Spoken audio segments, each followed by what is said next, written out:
Deus diz que escolheu Moisés para libertar o povo hebreu da escravidão. Um caminho para a salvação, para uma terra prometida de maná, leite e mel. Estudiosos se intrigam há muito tempo com o mistério da sarça em chamas, quando Deus fala diretamente com Moisés. O físico da Universidade de Cambridge, Colin Humphreys, é um deles. Colin acredita que pode desvendar o mistério do arbusto em chamas, de onde Deus falou a Moisés no deserto. Segundo a Bíblia, Moisés viu um arbusto que pegava fogo, mas não se consumia pelas chamas. A teoria do físico é que havia, então, uma fonte de energia externa. Ele acredita que o arbusto pegou fogo devido a um escapamento de gás natural debaixo dele. O gás natural é comum no Oriente Médio. O físico vai tentar reproduzir o evento numa experiência. As chamas sobem na churrasqueira e ultrapassam o arbusto, analisa o pesquisador.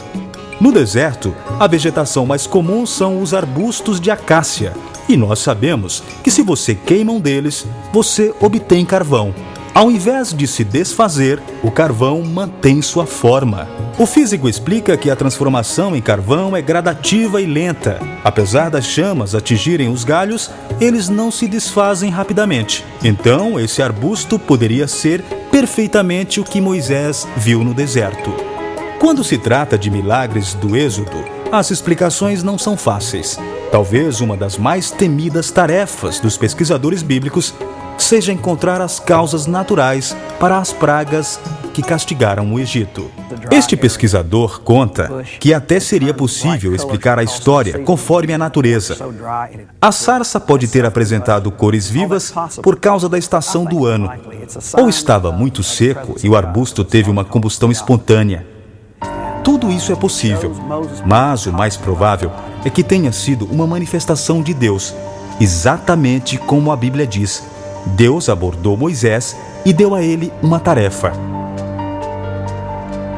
Deus ordena uma missão praticamente impossível a Moisés: libertar o seu povo do inimigo egípcio.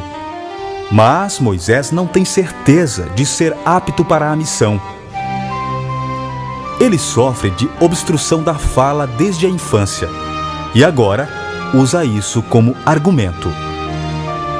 Ah, Senhor, eu não sou eloquente, nem o fui dantes, nem ainda depois que falaste ao teu servo, porque sou pesado de boca e pesado de língua. O pesquisador explica que quando Moisés era criança, o faraó tinha medo de ele um dia se apoderar do trono. Ele então colocou Moisés a uma distância igual entre a coroa de um lado e um pedaço de carvão quente do outro, para ver até onde ele iria. Se Moisés tivesse escolhido a coroa, o faraó o mataria. Como qualquer criança, Moisés foi atraído pelo brilho da coroa e começou a engatinhar naquela direção. Foi quando um anjo o empurrou na direção contrária. Então ele tocou o carvão e queimou a mão. Imediatamente colocou a mão na boca para esfriá-la e assim queimou a língua. É por isso que depois, na Bíblia, é dito que Moisés tem uma obstrução na fala. O estudioso diz que Moisés tenta fazer o que pode para que Deus o libere da missão.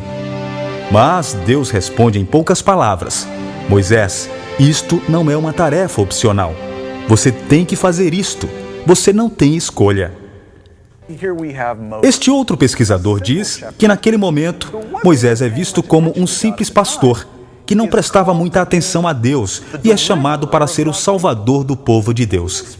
E ele nem consegue falar bem. Não é um bom orador. As Escrituras dizem muitas e muitas vezes que não é por meio do poder que Deus age, mas é precisamente pela fraqueza que isso acontece. Através do inesperado, do pequeno, do despreparado, que o poder de Deus pode ser ampliado e mostrado.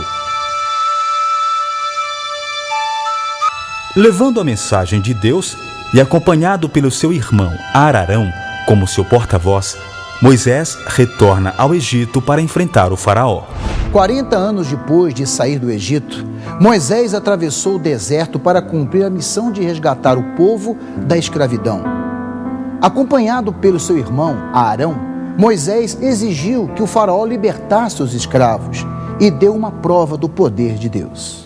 Para convencer o faraó de que estavam ali enviados por Deus e de que o Deus único e soberano deles é mais poderoso do que os deuses do Egito, Moisés e Arão executam um ato sobrenatural. Então Moisés e Arão foram ter com o faraó e fizeram assim como o Senhor ordenara. Arão lançou sua vara diante do faraó e diante de seus servos, e ela se transformou numa serpente. Os sacerdotes egípcios decidem então executar um truque. Por meio de uma ilusão, eles também transformavam varas em serpentes. Mas, em um ato simbólico, elas são devoradas pela serpente de Moisés.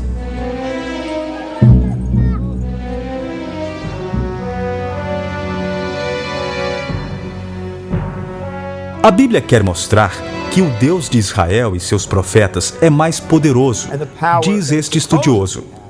Quer mostrar também que o Egito é um país cheio de mágica e que essa mágica é uma religião falsa.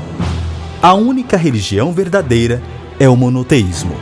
A mágica era falsa, mas o poder do faraó sobre o povo era real. Ele se recusa a libertar os escravos. E então acontece outro mistério descrito na Bíblia. A ira de Deus traz a primeira das 10 pragas do Egito. Diante da resistência do faraó, Deus demonstrou seu poder e enviou 10 pragas sobre o Egito. Quais foram e como aconteceram essas ações? Será que existem comprovações científicas para as pragas do Egito? O que diz a Bíblia? No próximo programa você vai conhecer todas as respostas em mais um episódio da série especial da escravidão à Terra Prometida.